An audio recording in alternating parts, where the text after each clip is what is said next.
The right space to explore real-life issues affecting real people. We provide professional counseling to individuals, couples, organizations, schools, church, and others. Follow, share, subscribe on YouTube, Facebook, Instagram, Let's Chit Chat UK.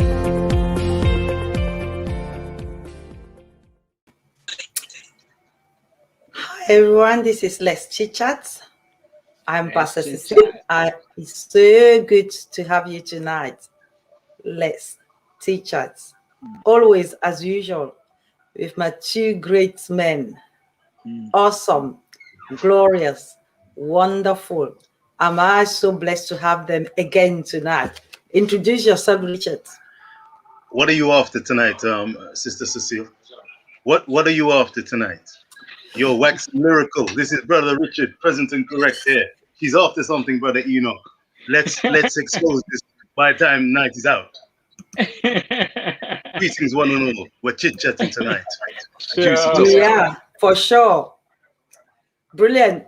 Pastor Enoch, if you'd like to introduce yourself.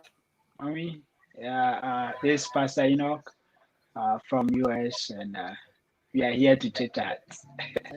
Absolutely. We are here to teach chat. Let's teach chat tonight. Our topic tonight is really important and it's fascinating because it's something that we fall under, all of us. I will not keep you waiting for long. Our topic tonight is, does work makes you or breaks you? Can a work make you? Can a work break you? And what do you think? Many of us are looking for work in all sorts of fields. And we know that if you don't work, it's difficult to survive. When is it enough for you to know that this work is destroying my life? This work is destroying my relationship. This work is taking me out of the will of God. This work is not doing me good. It's rather doing me wrong than good. So, Richard, can work makes you or breaks you? It certainly can make you. It certainly can, alas, also break you. The choice oftentimes is ours, but in the rat race, as Bob Marley used to say, in this current generation, sometimes we don't have choice in what we do. But we're going to discuss what kind of choices we have. The old 9-to-5 routine has changed over the decades and generations, and now we have shift work, overnight work, juggling 2-3 jobs to make ends meet, and certainly it can impact on relationships, our emotional lives, psychologically speaking and physically speaking. I've just come off the old work site myself, hot off finishing at 6 o'clock. Had to hold a fresh and turn up, so I've got a cuppa and a glass of Lucozade here, so hopefully I can get through this session. So hopefully work is making me and not breaking me. We're going to talk about work-life balance. Brother Enoch, what say you, sir? Wow. Thank you, Mr. Richard, and thank you, Mommy. I think as Mr. Richard said earlier on, work can break us and it can also make us. But in reality, I think work is supposed to make us. That's how God in his own infinite wisdom put us on this earth to do. We are supposed to work. So I think work is supposed to shape us. Work is supposed to make us happy. Work is supposed to make us free. So I think work in reality is supposed to make us. Wow. Work is supposed to make us. If it's so, why too many people are working 9 to 5, 24 hours a day, 12 hours a day, 7 days a week, however many hours, and they're still not making it. Everyone is still miserable. People are still suffering. People are still lack of money. People are still living on credit. People are still living on borrowing. People are still living on duping other dishonest because they're working. Marriages are still breaking because one or the other is working too much. Children are still lacking of their parents in the house because The parents are juggling 2-3 jobs at a time. Bills are still not being paid.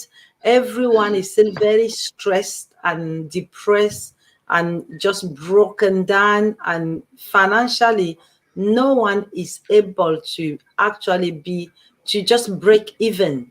Very limited people are able to break even at the end of the month. So people are working on a routine. It's a cycle.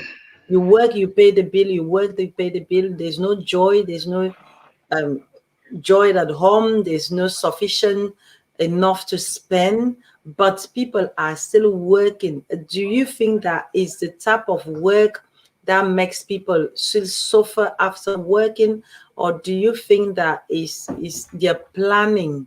What is it that makes it happen? What do you think, Richard?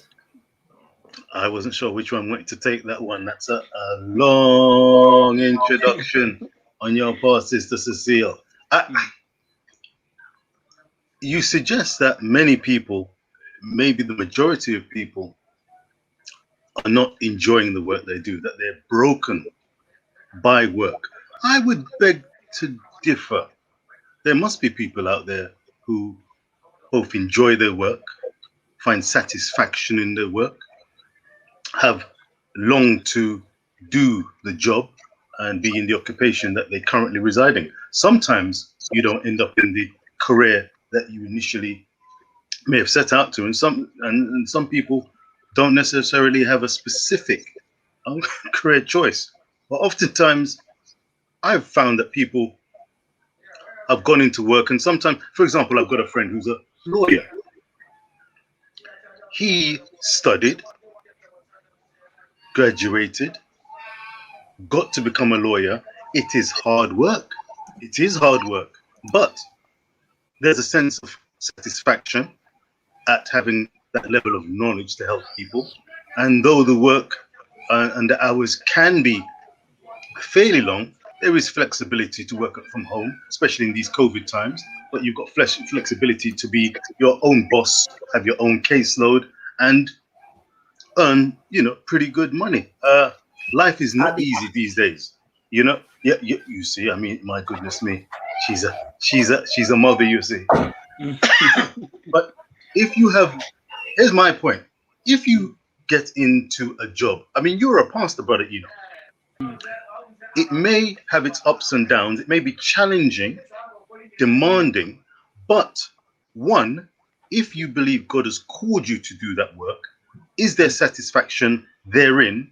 Or two, whether or not you believe God has called you to that work, if it is in keeping with your personality and your characteristic, your character to be a social worker, to be a nurse, to be a lawyer, to be a doctor, to be a bus driver, if you have personal self-satisfaction because it is in keeping with you, does it make the job easier, more enjoyable, because it is something that you enjoy, even though it has its own demands? Brother,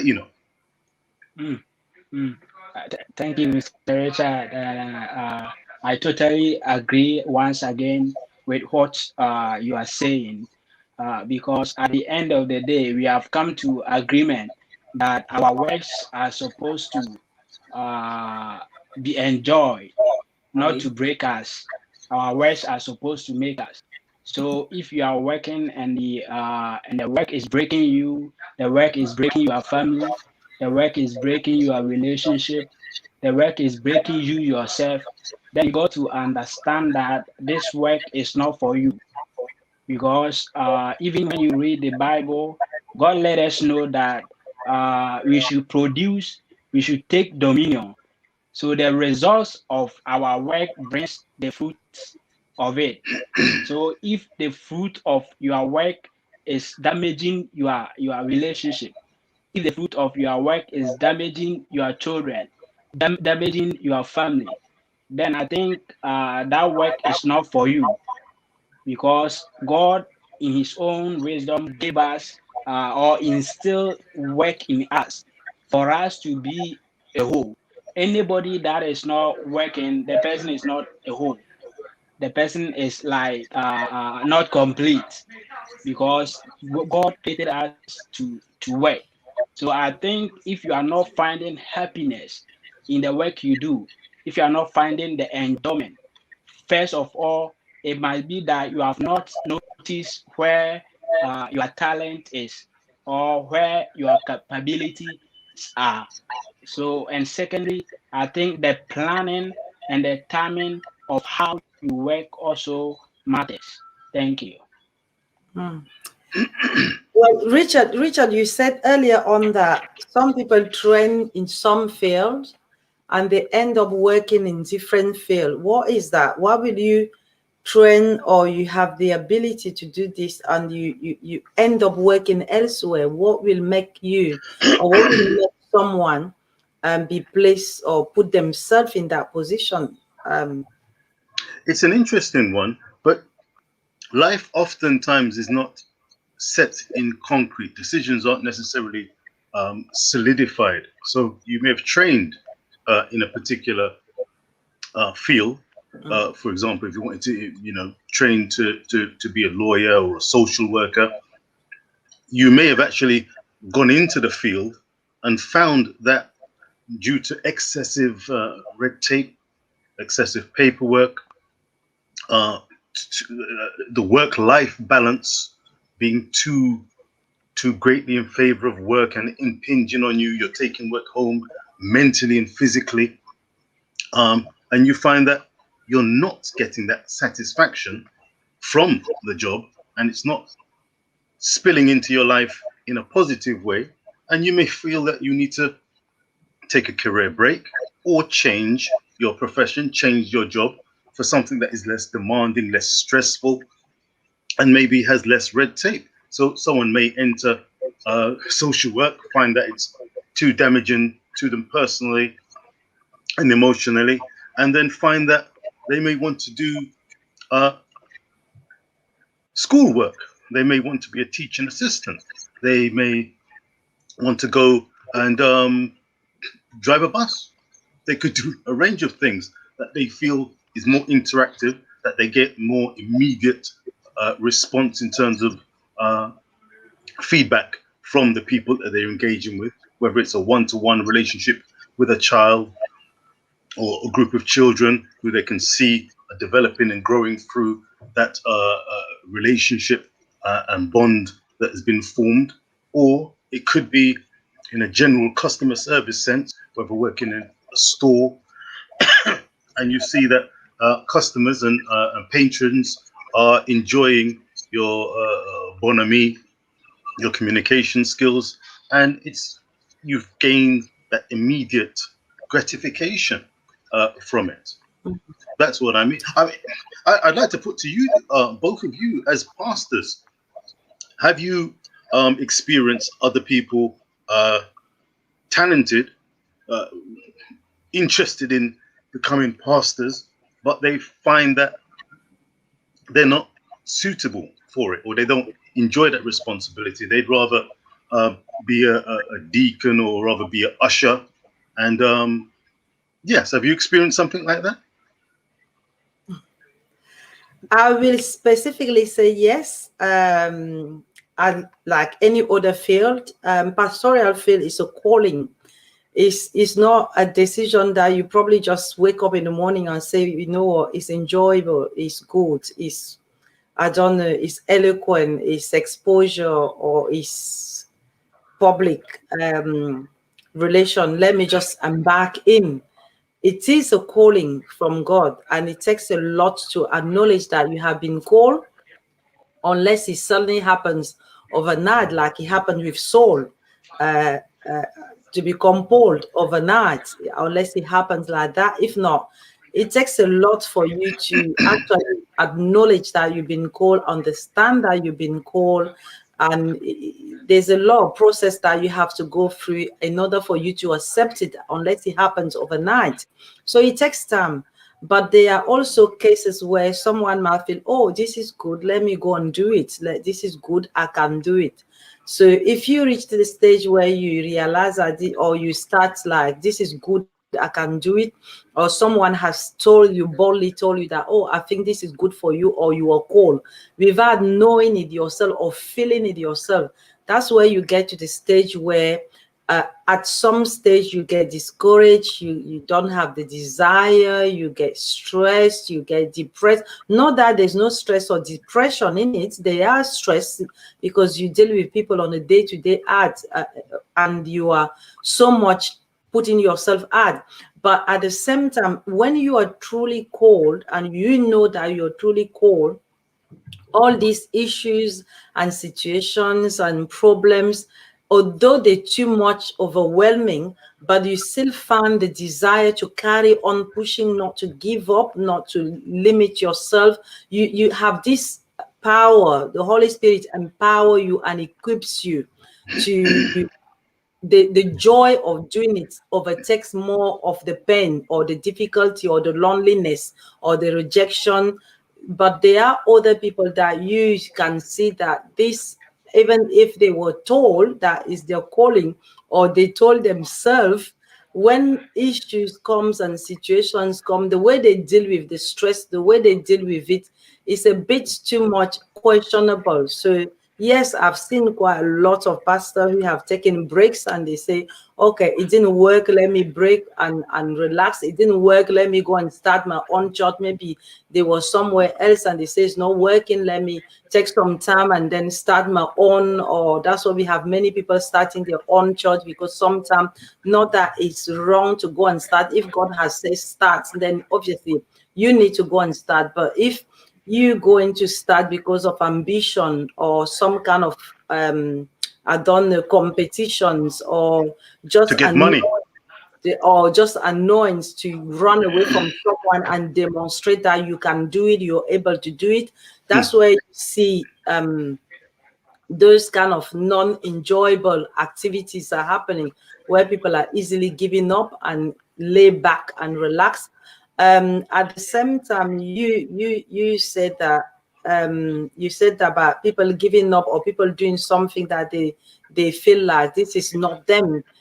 We see it in workplace. These days, people are led to go and do this work is happening there, and they're recruiting for one reason or the other, because you are lacking on money, you are lacking on finances, or you are lacking on ambition or vision yourself. So you embark into somebody else's vision. Once you've done that, and it's not you, it's not your calling, you don't desire to do that, like you said and my son said, then you are bound to give up. And if you don't give up, that work is bound to rule you. It will actually take the breath out of you. It takes the strength out of you. It takes all your energy, and then it starts breaking you. But should I ask this question? I will ask that to my son, because he's still a very young person and he's still trying to maneuver in life. Have you come across young people who are doing things or moving to a certain career, or have a vision or ambition in careers because they have been dragged by their best friend? My best friend is doing this and we are inseparable at the moment, let us all go and do it. Or somebody saying this work is a better job at the moment, let us troop and go so we can be together. Have you, Paseno? Mommy, thank you. When you were talking, I was about to even ask a question that is Go ahead. Is even work a calling? Is work a calling? Because why I'm saying this is that I'm using myself once again for example, and I know that I've been talking to you a lot about certain things, and you realize that as a young upcoming pastor, some people do ask me that, oh, do you work? And I answer by saying, oh, I work for God. So they say, you are a lazy guy. Meanwhile, I know that yeah, Mr. Richard, I know myself that it's through the work of God that I find my happiness. But here comes pressure that if you are not doing what people expect you to do, then that means that you are not working, or you are lazy. So when mommy said that work is a calling, it indeed dropped into my spirit, that the reason why sometimes some people even commit suicide, some people even enter into drug addiction, is that they try to fall into the shoes that people have given them. My goodness. Maybe, yeah, the things that they love, they can't do because society expect them to move into a direction that they have set in place for them. So Expectations. yeah, so sometimes what keeps me going and has kept me going up to now is that I'm focused on what I'm called to do in life. And if I'm called to serve God, I realized that though the sayings will come, though people will share their views on like you being lazy, you being because you are using God's work as an excuse. You don't want to work.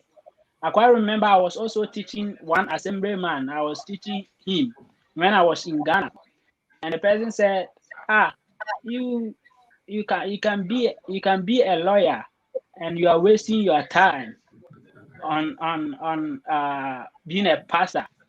Hmm. So the thing is, people just put pressure on others based on their views.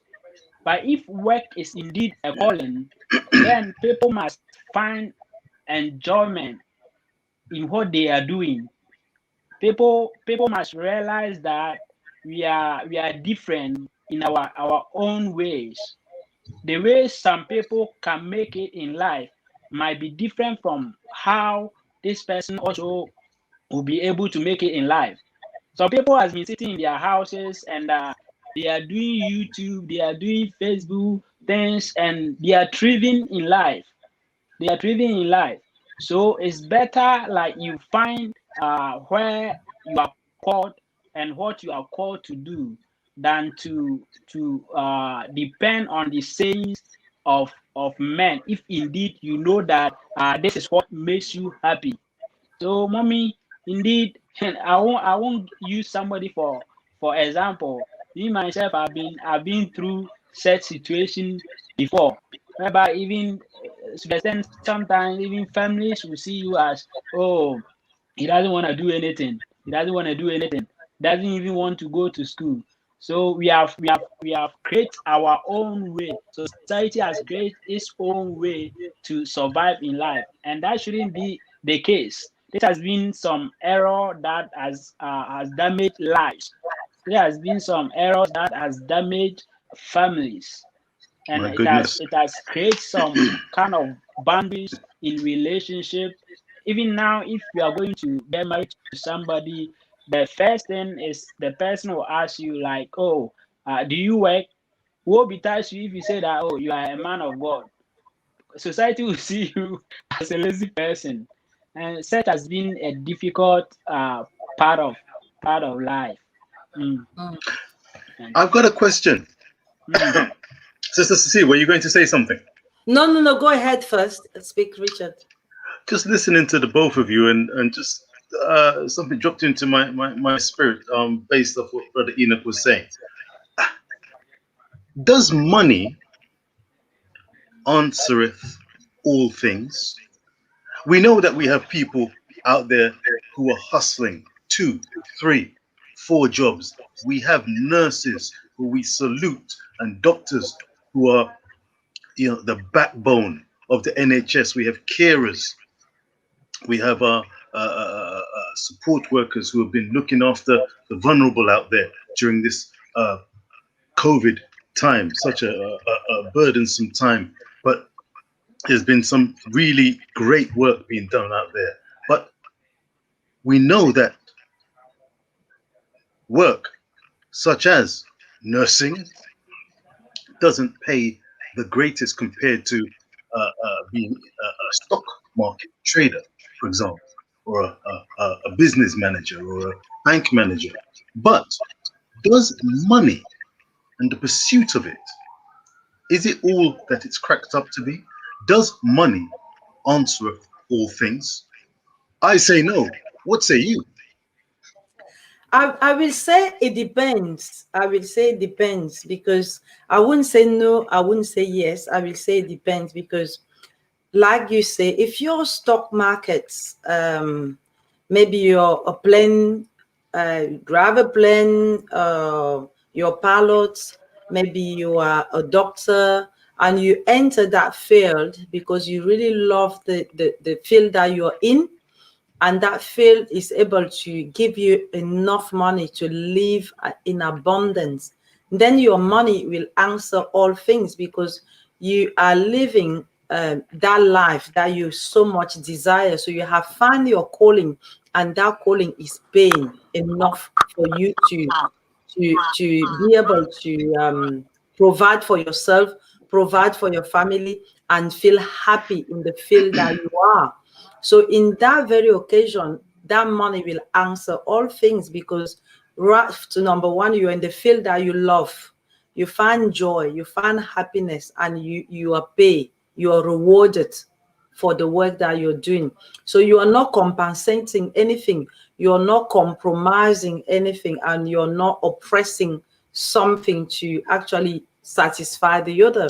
So in that case, your money will answer at least to the standard where you can have a better life. Let me put a little a caveat in that, just to check out the pilot analogy. Suppose that pilot, be it male or female, is flying here, there, and everywhere, going to Ghana, beautiful Ghana, Accra, flying over to America, Massachusetts, then taking a detour to wonderful Cameroon, and then flying over to the Caribbean, Jamaica, Guyana, and then back into Europe, Prague, Brussels, Austria, Vienna. What about their partner? Maybe they've gone missing for a while, and maybe absence makes the heart grow fonder, but maybe absence makes the hands and lips go elsewhere. Okay. The heart may be missing that partner. So it could fracture a relationship potentially. Would that mean that money and that job has answered everything?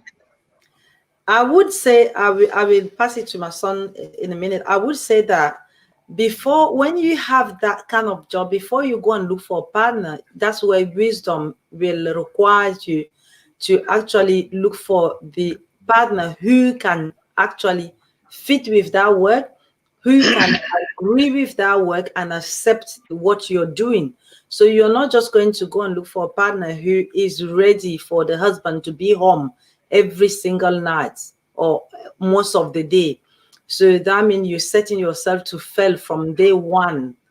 But if you happen to find yourself a partner who is also maybe on a traveling journey, so you are both traveling, they might not be on the plane traveling, they might be on the train traveling, they might be doing some kind of work that also doesn't require them to be at home all the time. So then it's going to suit both of you. You might just say to yourself, okay, I'm not able to commit at the moment, so I will not go and look for a partner who is ready to commit at this stage. So let me start or involve myself in a relationship where I know that it will take time before we both are settled to sit and commit in one place. So you have to be wise. They say, according to your situation, live according to your mean. Don't go and live according to somebody else's mean or above your means. So you settle with what you have. So you have to work at your situation. It has to be personal plan. It should not be influenced by family. It should not be influenced by anyone, because there might be a case where, like my son was saying earlier on, you are a pilot, you're everywhere and anywhere, and then the family tells you it's time for you to settle down and time for you to marry because of the pressure. You go and marry and settle down, then 1 month after, problem kickstarts. And when the problem starts, the family that pushed you to marry or to settle down, you will not see them anymore. It's just you and that partner. Yes, it becomes you and that partner, because the minute they say go and marry, it might be 20 people behind you to go and marry. But the day you say I do and the other person say I do, or you live in the same house together, that's it. Outside influence is finished, gone. So it's not left to the two of you to maneuver your life and sort your life out. So if you run for that relationship because of saying so by people, definitely when the issue comes, you will not see those people again. They're not part of it anymore. They cannot give you a solution. You have to find your own solution. So wisdom requires you to live according to your means, to choose according to your situation, not to fall into the influence of somebody else, like my son was saying earlier on. And my son said also that is asked a question about, is work a calling?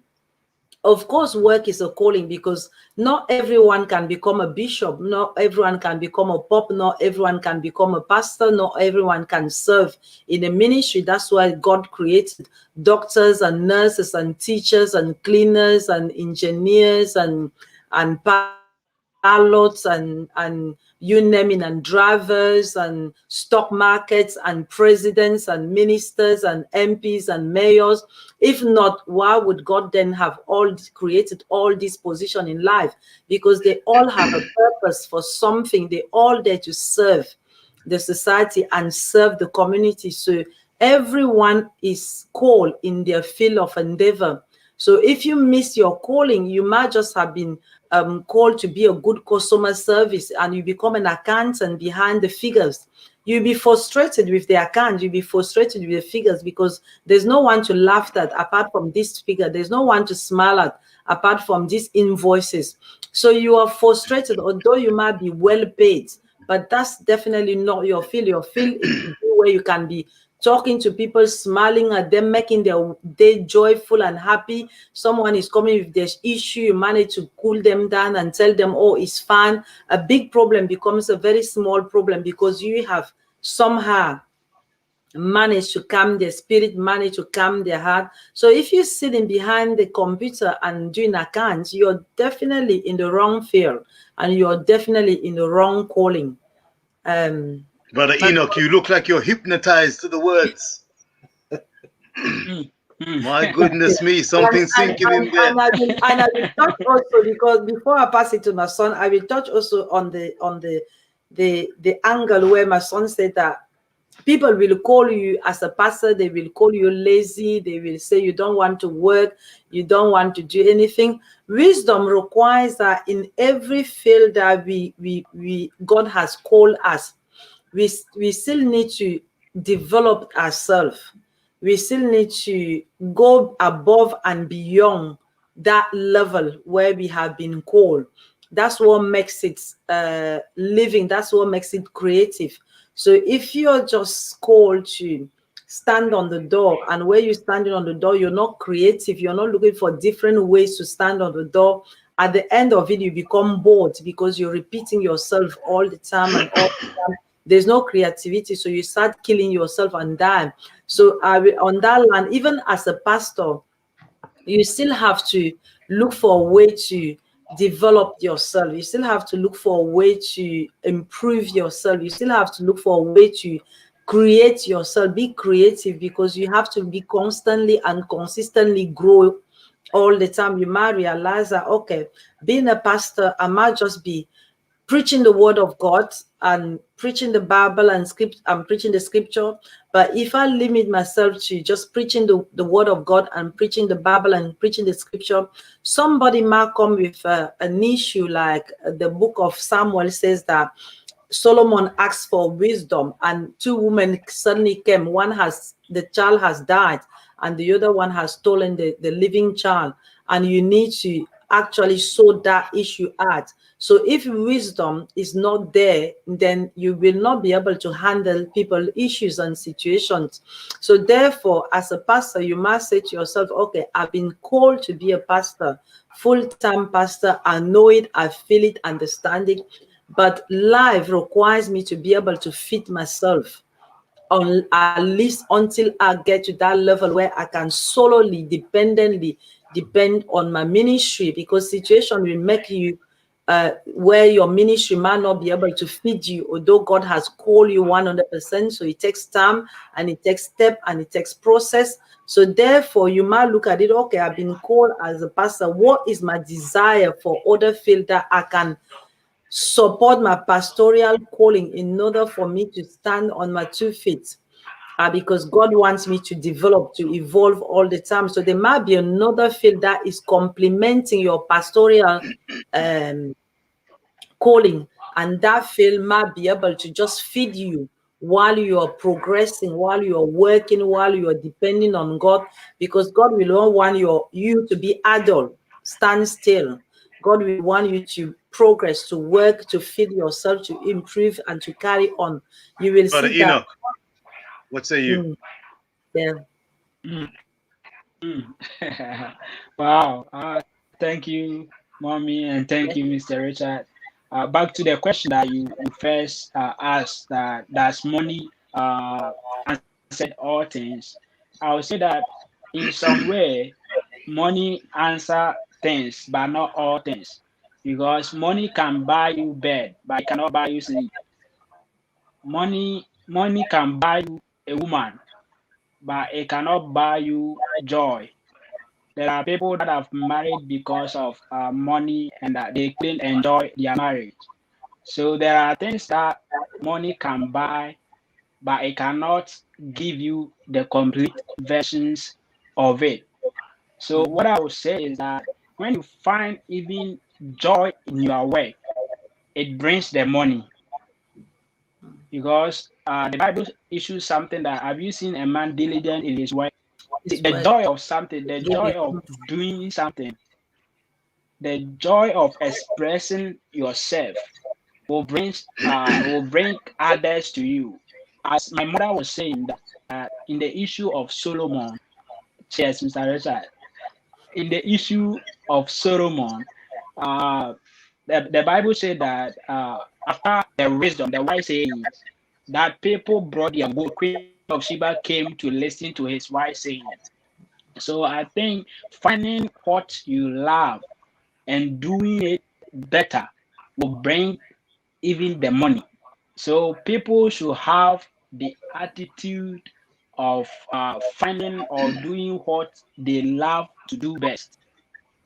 They love to do best, and even back to our case, we should give room for people also to pursue their own careers, pursue their goals, pursue the things that they love, because people intend to put their own desires on their case, their own desires on people. People should allow people to enjoy their calling. Thank you. Beautifully put. That's it. Yeah. Powerfully put. Powerfully put. Beautiful. I do have a question for the 2 good selves. Why is it that a person will, let's say, train on the field or wants to work, just like my son said, you want to work on the field, then you temporarily set yourself or put it on hold in order for you to feed yourself for now until you become a lot more stable to move to whatever you have planned in the future. But then you realize that years upon years, there's no change. Persons still carry on with the same thing until they get old, or they probably even died. They're still on that same field, but they did not embark in it in order for them to stay there permanently. It was a season where I'm going to do this and go back. Maybe someone is educating themselves, doing some kind of course, and they need to do this work in order for them to fit into the course that they want to do, they want to work on after. But once they finish that course, you realize that they're not taking the edge or the bold step or the change or embracing the change to do something else. Why is that? What do you think that is happening? Because that is also a way of, does work makes you or breaks you, where you definitely know that you're not good in what you're doing, you don't like what you're doing, you can possibly push yourself to do something better, but you rather settle where you are? Some people are of that mindset where they are, for whatever reason or reasons, happy to settle and not take the next step. But there are other people who are very much aware that they want a career change, they want to branch off and try something else, and they do pursue it. I well remember a gentleman when I was working in the sports customer service sector, and I remember a gentleman in his mid-50s with his recorder.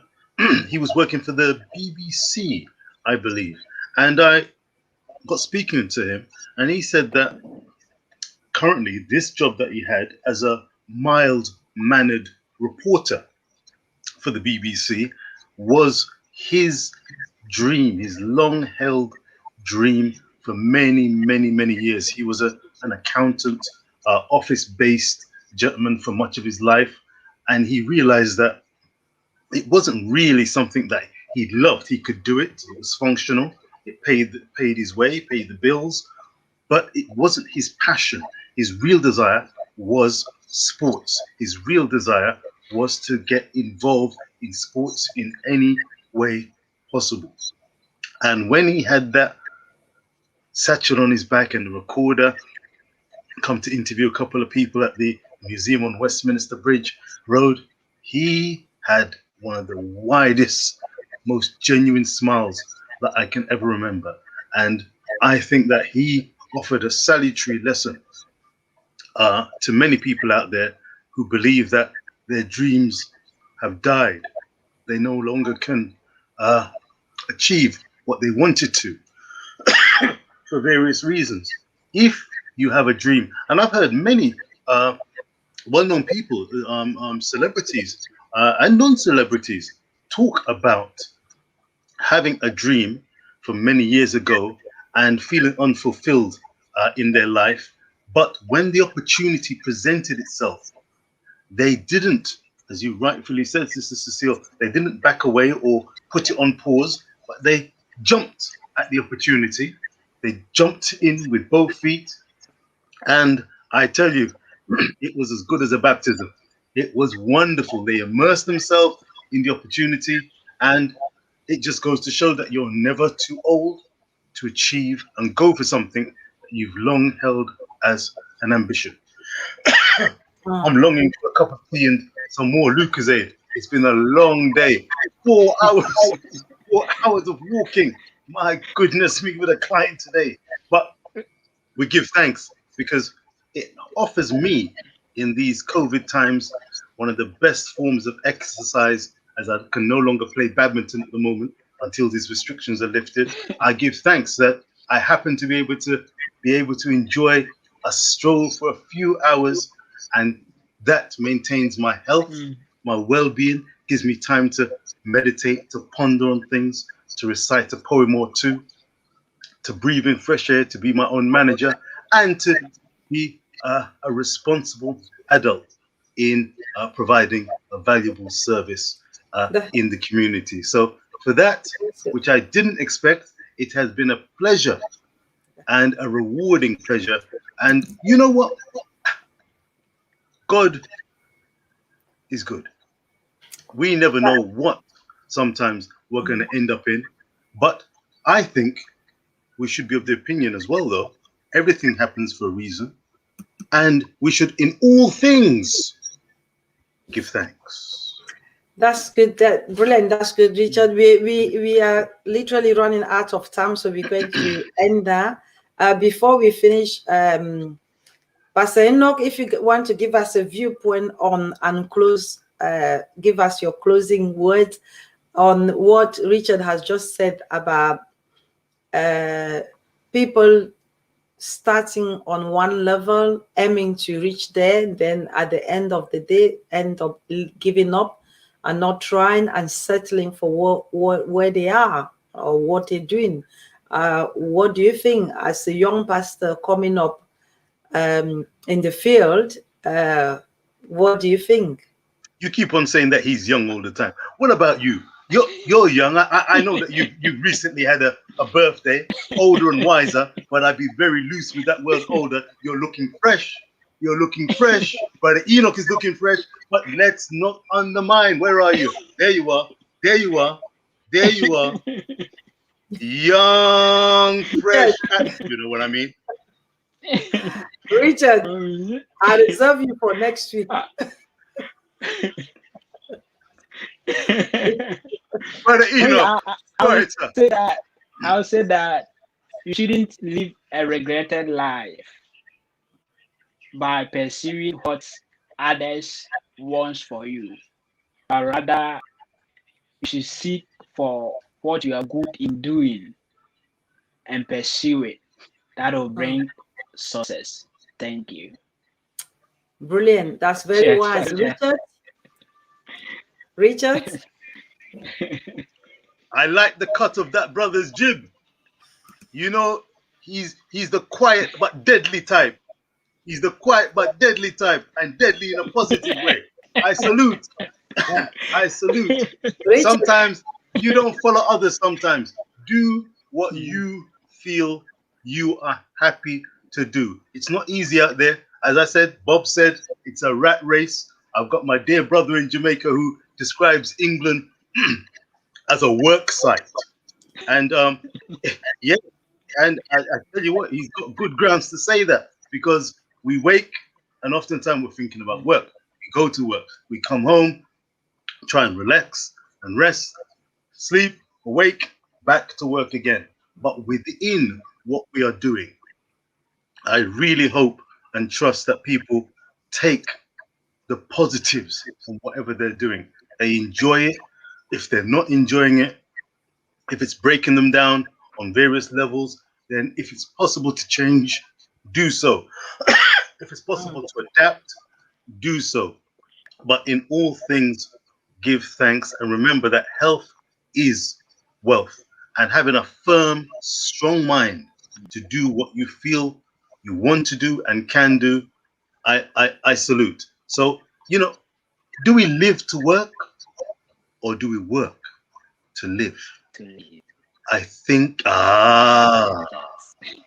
we need to know what time it is. We need to know what time it is. Sister Cecile, birthday girl, the final word. And should we sing happy birthday to her? Happy birthday do we live to work, or do we work to live? Do we live to work, or do we work to live? As my two great men have said, do what you love best. Do what excites you. Your work is as good as your life. So if you have a work that is not fulfilling you, that means you have a life that is not fulfilled at all.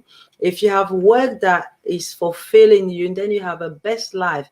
You have a joyful life. You should be able to go to work and be happy and come back home and bring that happiness back home. But if you're going to work and you're sad, you only bring in sadness at home. So your life is not really complete. And if there's, like Richard was saying, if there's any opportunity that you have been limiting yourself and you have not been pushing yourself, it's time to take it, because if not, you're going to live a life of regrets. Your work can very much break you because it's not fulfilling you, it's not giving you joy, it's not giving you happiness, and you feel in prison, you feel stressed, you feel depressed, you feel let down, you're letting yourself down, and you're letting others around you down because of a specific work. It's best to take stock, move back, stay back, look at it, and engage yourself again. It doesn't matter what somebody else say, because the joy is from you within. If you're not happy, no one can make you happy. If you're sad, you cannot make anyone else happy. So it's best you are happy first, then you can make other people happy. But if you carry on staying in that work that is stressing you just for the sake of the money that you're earning from there, then that money is not doing good for you and for your family. That money is rather destroying you, because the problems that come behind, they are more than the salary that you're earning or the work that you're doing. So in order for you to live a fulfilling life, a joyful life, a happy life, where work will not break you, but it will make you, find the work that you desire, find the work that you can do. It might not pay sufficient enough to what you're doing at the moment, but that work will not kill you before your time. That work will not destroy your life before your time. That work will not make you walk around with a sad face all the time. That work will not make you be snapping on people all the time, because if you're not happy, you're going to be very snapping on people and everyone. Depression, anxiety, limitation, stress, and life will look as if it's not worth living, but life is really worth living. So better live your life to the fullest than to make a work live for you. Until then, on this note, let's chit-chat. We meet you again, same place, same time next week, and take care. Stay great. Carry on being positive. Change your work, change your feel if you have to. Make yourself happy. Feel happy, like my two men are always happy and they are always enjoying themselves. Life is too short to live under the edge. So let's chit-chat. Please follow, share, subscribe, and stay tuned always. Thank you for listening. That's what you make it. Thank you. Let's Chit Chat UK live stream. Hey, I'm Pastor Cecile Abba, a counselor by profession from Let's Chit Chat UK.